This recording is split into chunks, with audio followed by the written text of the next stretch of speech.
Social media post share অথবা অ্যাপ্রুভালের মাধ্যমে আপনি ব্রিটেনেও জেলে যেতে পারেন অথবা ট্রাবলে পড়তে পারেন। কিভাবে, এটা আপনাদেরকে আমি বোঝানোর জন্য একটা উদাহরণ দিব এবং 3টা ফ্যাক্ট শেয়ার করব। এক্সাম্পল হিসেবে আমি যেটা প্রথমে বলবো, মনে করেন যে আপনি একটা গ্রুপে পোস্ট করলেন যে আপনি 500 গ্রাম হেরোইন সেল করতে চান। সেই গ্রুপটার অ্যাডমিন আপনার পোস্টটাকে অ্যাপ্রুভ করে দিল। তারপরে কেউ হয়তো বা আপনার কাছ থেকে 500 গ্রাম হেরোইন কিনে নিল। এখন আপনিই বলেন যে এটা কি একটা লিগ্যাল ডিলিংস কিনা। অফকোর্স এটা একটা লিগ্যাল ডিলিংস না। আর সেই কারণেই এই টোটাল ডিলিংসের মধ্যে যে 3জন মানুষ ইনভলভ ছিল, আপনি, একজন বায়ার অথবা গ্রুপ অ্যাডমিন, তাদের 3জনই কিন্তু পানিশমেন্ট পেতে পারেন। ওয়েল, আমি এখন একটা ফ্যাক্ট ডিসকাস করছি আপনাদের সঙ্গে। আমি মাঝে মাঝে বিভিন্ন সোশ্যাল মিডিয়া গ্রুপে দেখি যে কোনো একজন পোস্ট করছে যে ভাই, আমি বাংলাদেশ থেকে কিছু টাকা আনতে চাই, আপনি কি টাকাটা এনে দিতে পারবেন কিনা, অথবা আপনাকে আমি টাকাটা বাংলাদেশে দিয়ে দিব আর আপনি আমাকে এখানে পাউন্ড পে করে দিবেন। আপনি হয়তো বা না বুঝে এরকম একটা পোস্ট করেছেন, কিন্তু আপনি কি জানেন যে এটা একটা মানি লন্ডারিং? আপনি যদি এরকম কোনো একটা ডিল করে থাকেন, তাহলে আপনি, যে মানুষটা আপনাকে হেল্প করছে বা আপনার সঙ্গে জড়িত আছে, বা গ্রুপের যে অ্যাডমিন যে কিনা পোস্টটাকে অ্যাপ্রুভ করেছে, সবাই কিন্তু আপনারা একটা ক্রাইমের সঙ্গে ইনভলভ হয়ে গেলেন। দেয়ারফোর আপনারা 3জনই কিন্তু পানিশমেন্ট পেতে পারেন। এরপর আমি আরও একটা পোস্ট নিয়ে ডিসকাস করব, যেটা কিনা আমি গতকালই দেখেছি।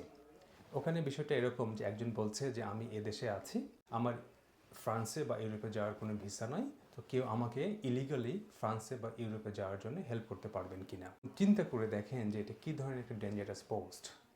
এখন কেউ একজন পোস্ট দিল যে সে ইলিগালি ফ্রান্সে যেতে চায়, কেউ হয়তো বা তাকে সেটাতে হেল্প করলো, আর অ্যাডমিন তো আগে এটাকে অ্যাপ্রুভ করে দিয়েছে।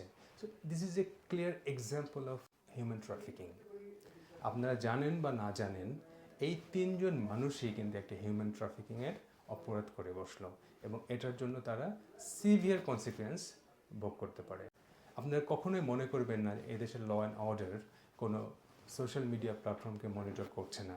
তারা সব সময় মনিটর করে এই সমস্ত ইনফরমেশনগুলোকে গ্যাদার করার জন্য, এই সমস্ত বিষয়গুলো জানার জন্য, যেন তারা অ্যাপ্রোপ্রিয়েট অ্যাকশন নিতে পারে যারা এই সমস্ত ব্যাড ইলিগাল ডিলিংসের সঙ্গে জড়িত।